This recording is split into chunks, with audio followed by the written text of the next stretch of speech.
Yo no entré por valiente, entré por hambre.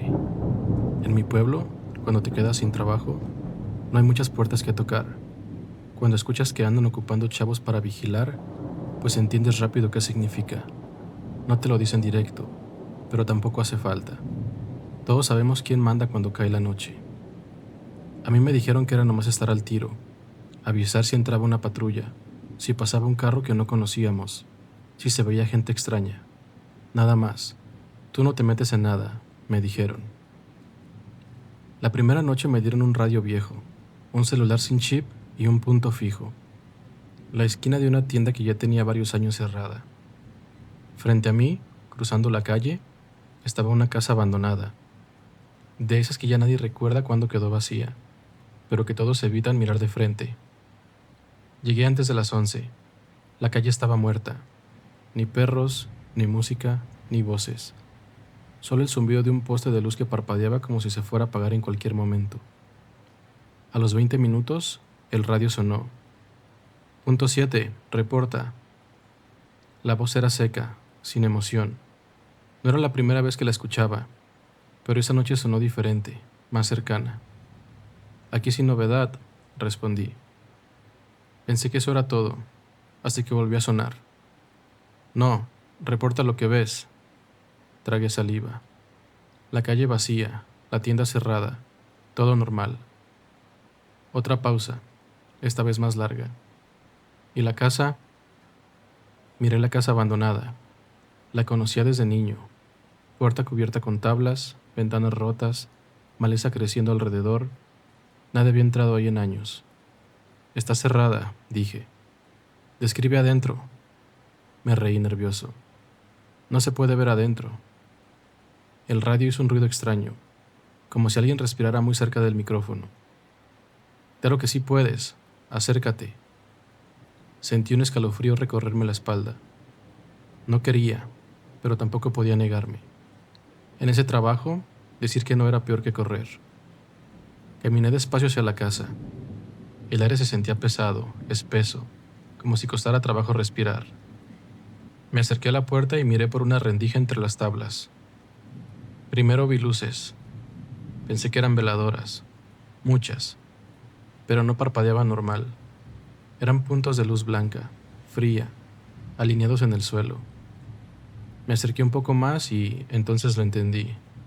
No eran veladoras, eran frascos de vidrio. Dentro de ellos flotaba algo pálido, amorfo, como pequeños trozos de carne suspendidos en un líquido oscuro. Me aparté de golpe. No se ve nada, mentí. El radio respondió de inmediato. Mientes. La voz sonó segura, como si ya supiera lo que yo estaba viendo. Dime cuántos hay.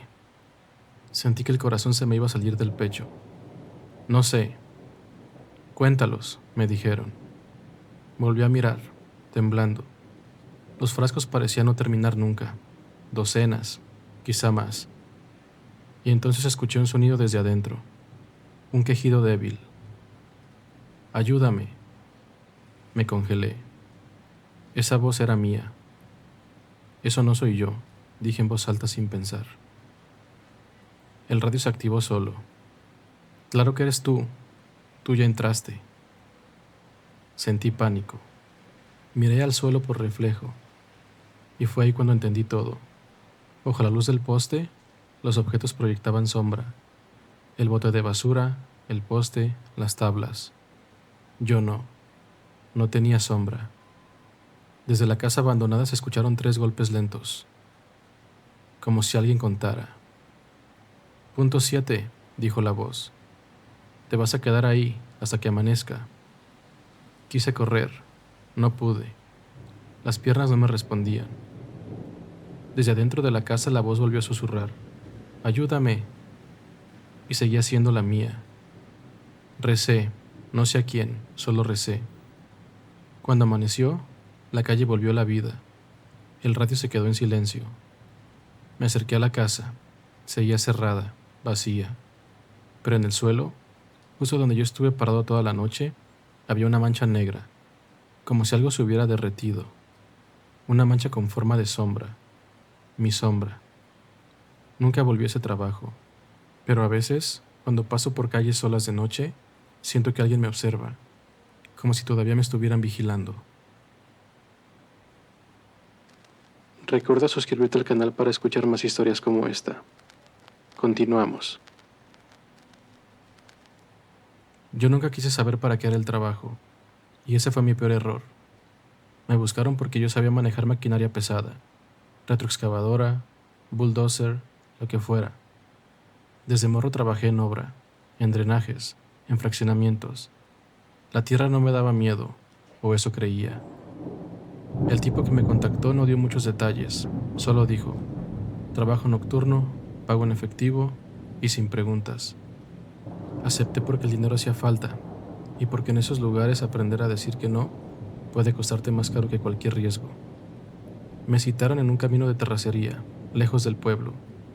Eran casi las 11 de la noche. Había 2 camionetas sin placa, con los faros apagados. Me pidieron el celular. Lo metieron en una bolsa y me vendaron los ojos. Dimos vueltas, muchas.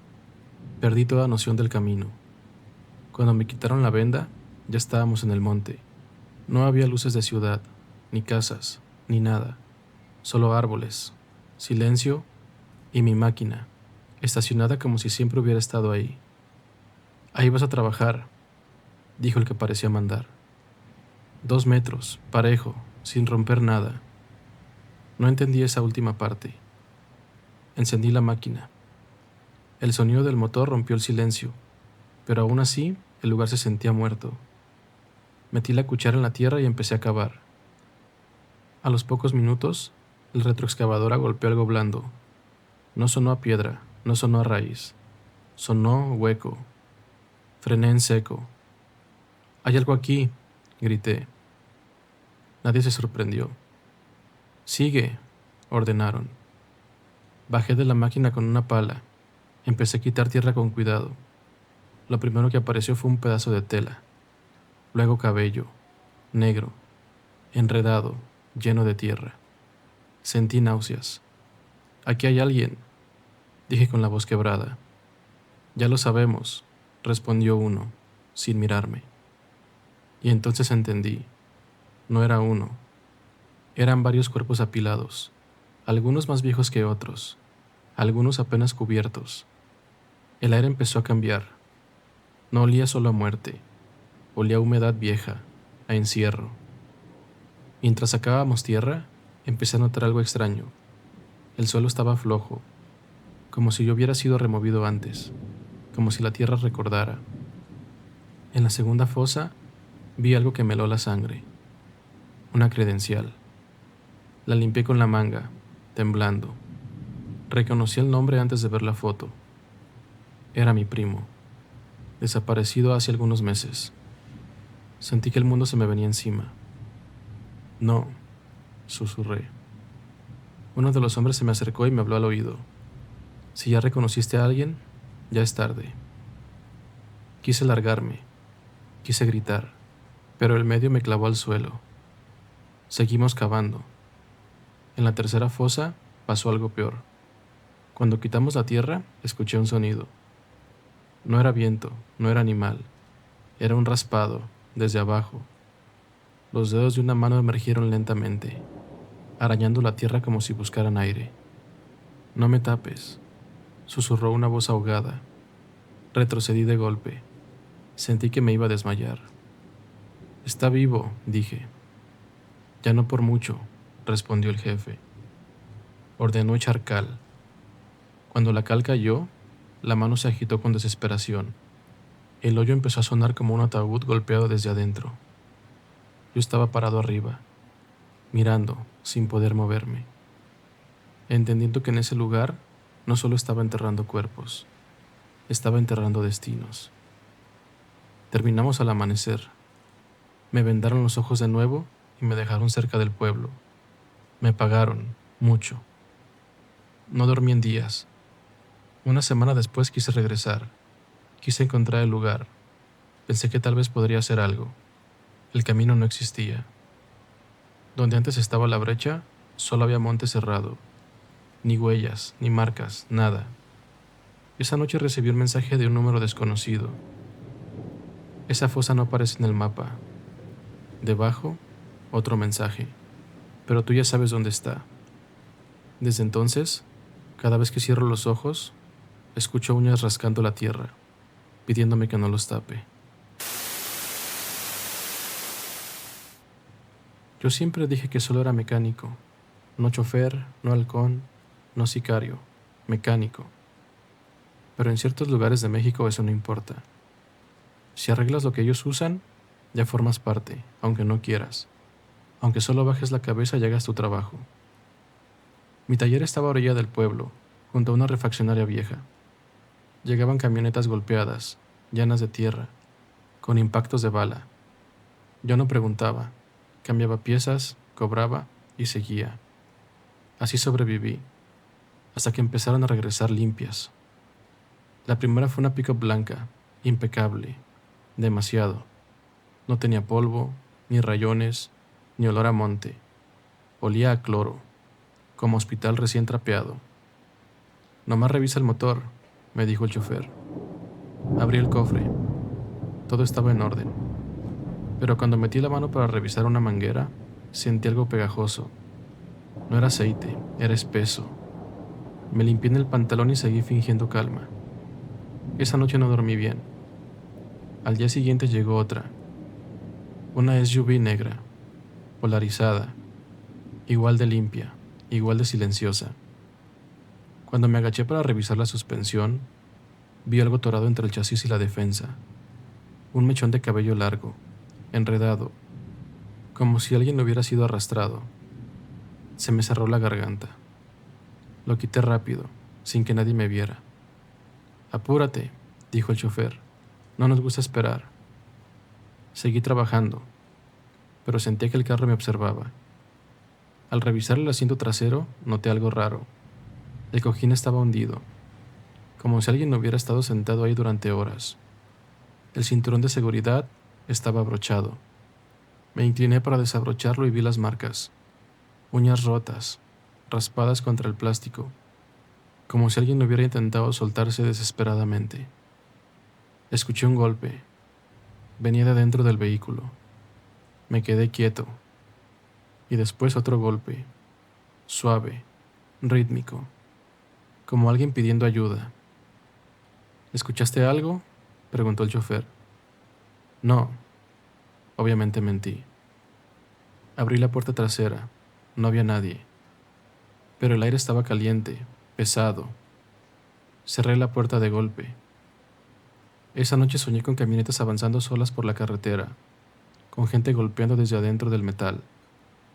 La tercera fue la peor. Una camioneta gris, limpia, silenciosa, con un olor dulce, casi agradable, como fruta pasada. Me pidieron revisar la cajuela. La abrí, vacía. Pero al cerrarla sentí un roce en el brazo, como un suspiro. Volví a abrir y nada.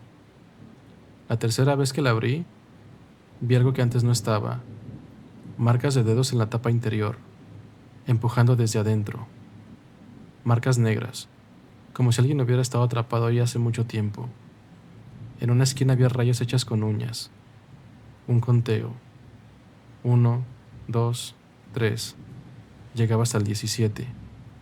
¿Qué es esto?, pregunté sin pensar. El chofer me miró por primera vez a los ojos.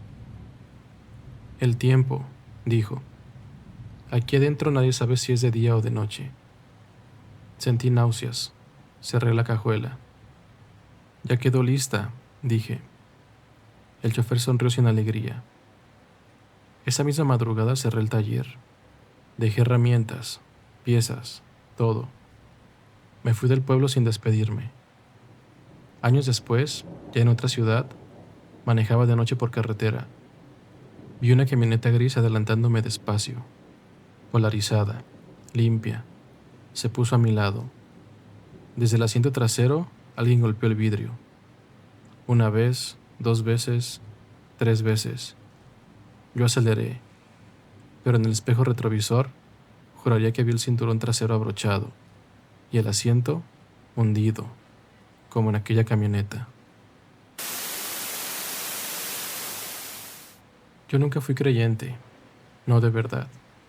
Crecí viendo altares en esquinas, veladoras encendidas junto a botellas vacías, imágenes cubiertas de polvo.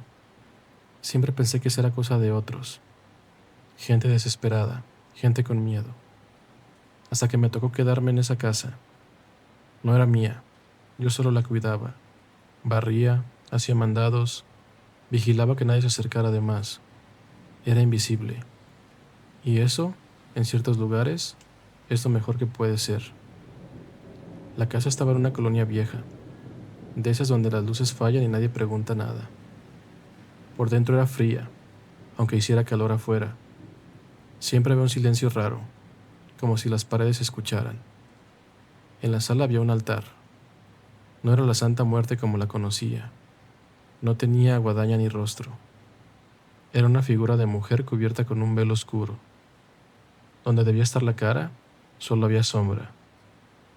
Frente a ella había veladoras, cigarros, botellas de alcohol y un plato blanco, siempre limpio, siempre vacío. Ella come aparte, me dijo uno de los muchachos, riéndose. Yo me reí por compromiso. La primera noche dormí poco. El aire se sentía pesado. A ratos me despertaba con la sensación de que alguien estaba junto a la cama. Cerca de las 3 de la mañana escuché un sonido en la sala, como si alguien raspara un plato. Me senté en la cama, con el corazón acelerado. Miré hacia el altar desde el pasillo. El plato se estaba moviendo solo. No flotaba, no vibraba. Se escuchaba como si algo invisible lo estuviera lamiendo. Quise gritar, pero no me salió la voz. Entonces la veladora se apagó. Oscuridad total. Sentí una presencia muy cerca, tan cerca que el frío me tocó la cara. No respiraba, no hacía ruido. Y una voz de mujer, baja, tranquila, me habló al oído. ¿Tú también quieres que te proteja? La veladora volvió a encenderse sola. El plato ya no estaba limpio. Tenía una mancha roja en el centro, fresca. Al día siguiente pregunté qué era esa figura.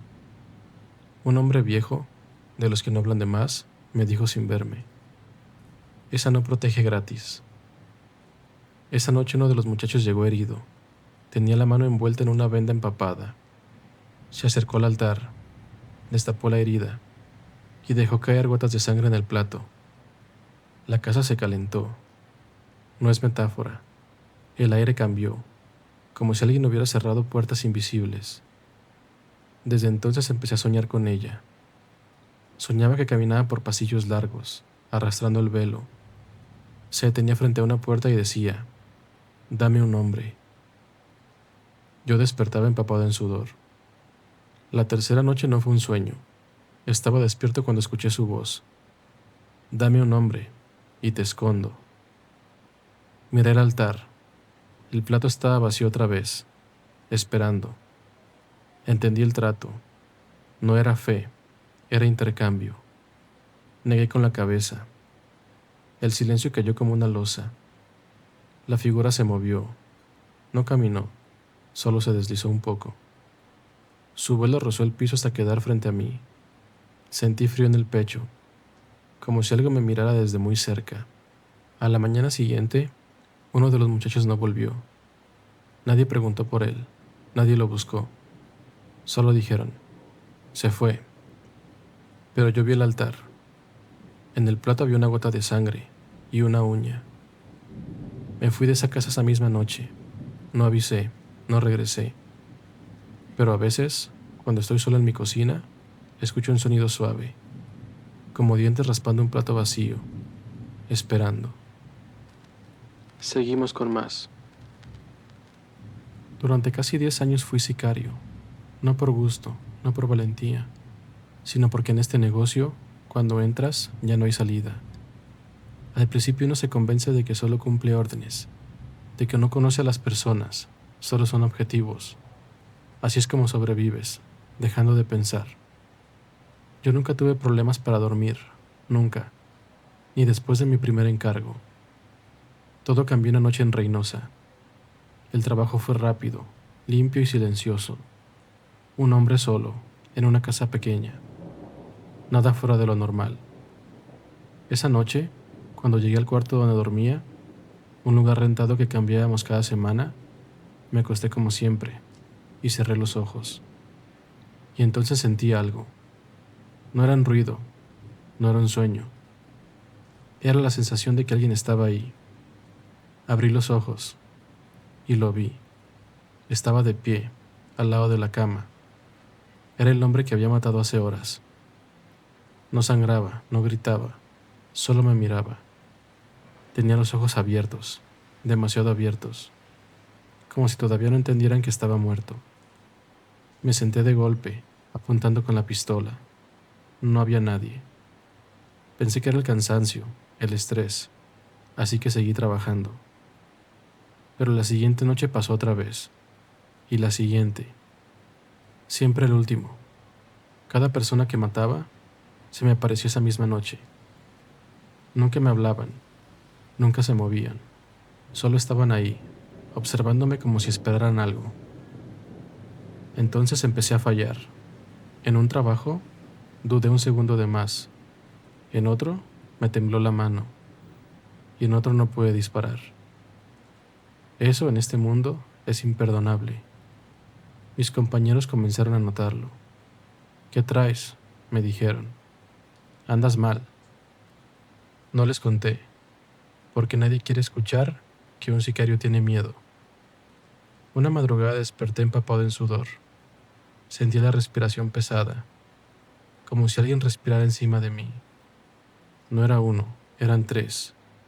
Los tenía alrededor de la cama, uno a los pies, uno a la derecha, uno detrás de mí. El cuarto olía a tierra húmeda y sangre vieja. Esa noche no dormí. Comencé a tomar pastillas, alcohol, lo que fuera para no soñar, pero nada funcionaba. Ellos no venían en mis sueños, venían cuando estaba despierto. La gota final fue un encargo en un rancho. Un muchacho joven, no tendría más de 20. Cuando lo tuve frente a mí, algo se rompió, y no disparé, simplemente me fui. Sabía lo que eso significaba. Esa noche, al acostarme todos estaban ahí. No cabían en el cuarto. Algunos estaban pegados a la pared, otros sentados en el suelo, otros colgados del techo. Por primera vez, uno habló. ¿Ahora sí nos ves? Y yo no grité, no lloré. Solo entendí algo que nunca había querido aceptar. No me estaban castigando y no me estaban persiguiendo. Me estaban esperando. Desde esa noche dejé todo. Huí y cambié de nombre, de ciudad, de vida. Pero no importa dónde vaya. Cada noche, cuando apago la luz, siento que alguien se para junto a la cama. Y sé que el día que vuelva a matar, ya no solo me mirarán. Ese día, me tocará a mí quedarme de pie.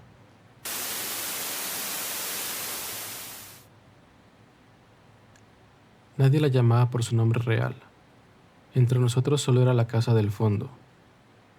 Era una construcción vieja, en una colonia casi abandonada. Por fuera parecía una casa común. Paredes desgastadas, ventanas cubiertas con cortinas gruesas y un portón que casi nunca se abría por completo. La usaban para resguardar personas por poco tiempo. Nada permanente. Entrar, esperar y salir. Eso se suponía. El problema era el cuarto del fondo. Desde la primera vez que entré, sentí algo raro. No miedo exactamente, más bien incomodidad, como cuando sabes que algo no está bien, pero no puedes explicar por qué. El cuarto estaba siempre cerrado. Nadie quería dormir ahí. La primera persona que pasó la noche fue un hombre serio, callado. No hablaba mucho y parecía acostumbrado a lugares difíciles.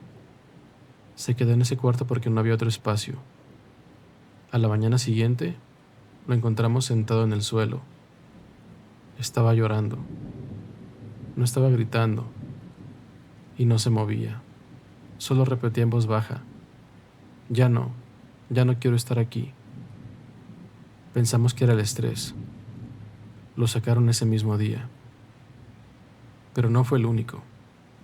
Cada persona que dormía en ese cuarto amanecía diferente. Algunos decían que no habían podido cerrar los ojos. Otros decían que sí durmieron, pero que alguien se quedó con ellos. Nadie hablaba de apariciones. Nadie decía haber visto otra cosa. Todos decían lo mismo. Se siente. Una noche me tocó a mí. No quería, pero no había opción. Entré al cuarto con una lámpara pequeña. Las paredes estaban manchadas, como si hubieran sido limpiadas muchas veces sin éxito. El aire era pesado. Me acosté sin apagar la luz. No escuché ruidos. No vi sombras. No pasó nada, por horas, hasta que la luz empezó a parpadear.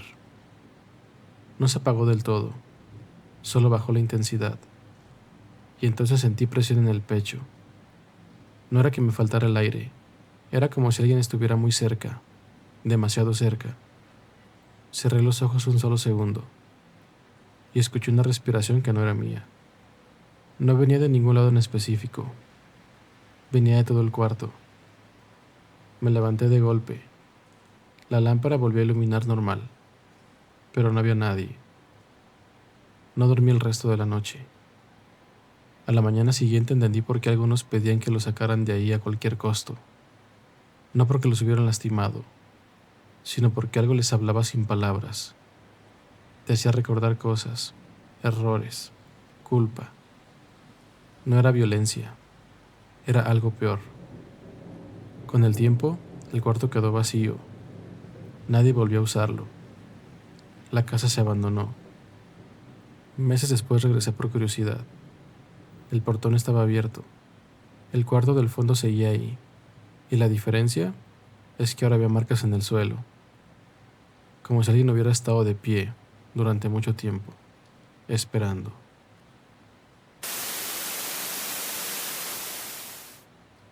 Yo trabajé con radios.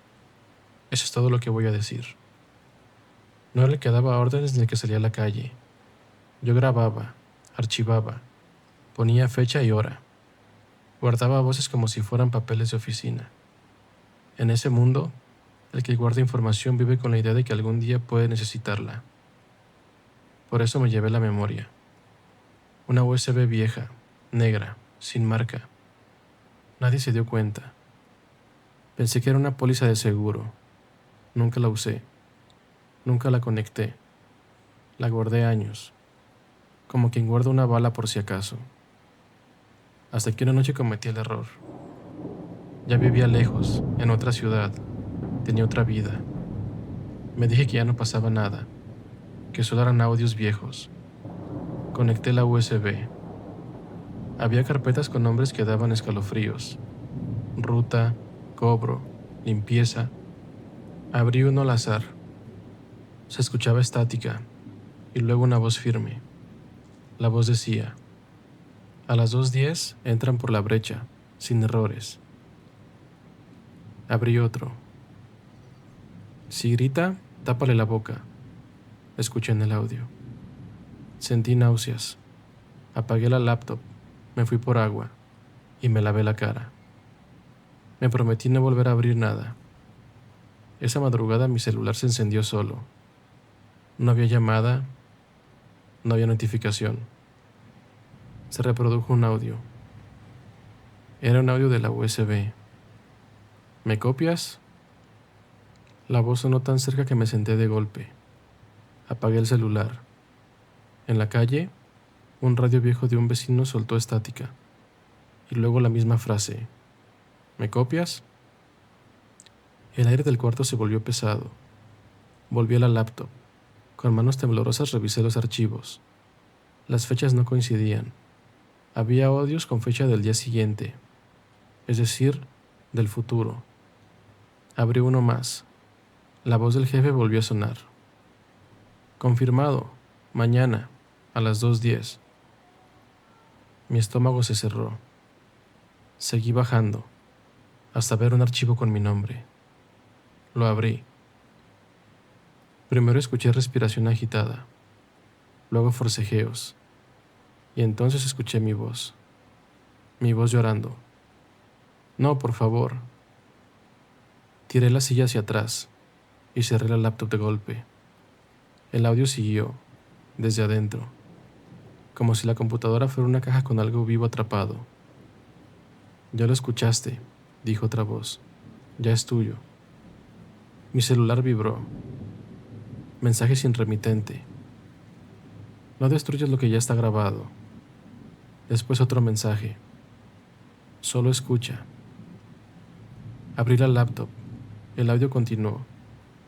Se escuchaban pasos, una puerta abriéndose, y la voz volvió. ¿Recuerdas todos los audios que guardaste? Y después un silencio. Ellos también te guardaron a ti. Miré el reloj. Eran las 2:09. Me senté en la sala con todas las luces prendidas. Tenía un cuchillo en la mano como si eso sirviera de algo. A las 2:10, el celular reprodujo un último audio. El sonido de mi puerta abriéndose. Corrí hacia ella, pero estaba cerrada. Y el audio seguía. Se escuchaban pasos, muy cerca, y una voz final, tranquila, que decía: gracias por grabar. Desde esa noche no uso radios, no guardo memorias y no conservo audios, porque aprendí algo que nadie te dice. Hay grabaciones que no registran el pasado, registran la sentencia. Gracias por quedarte hasta aquí. Déjame un comentario y dime qué te pareció. Y si tienes una historia que quieras contar, puedes enviarla. Aquí la leemos.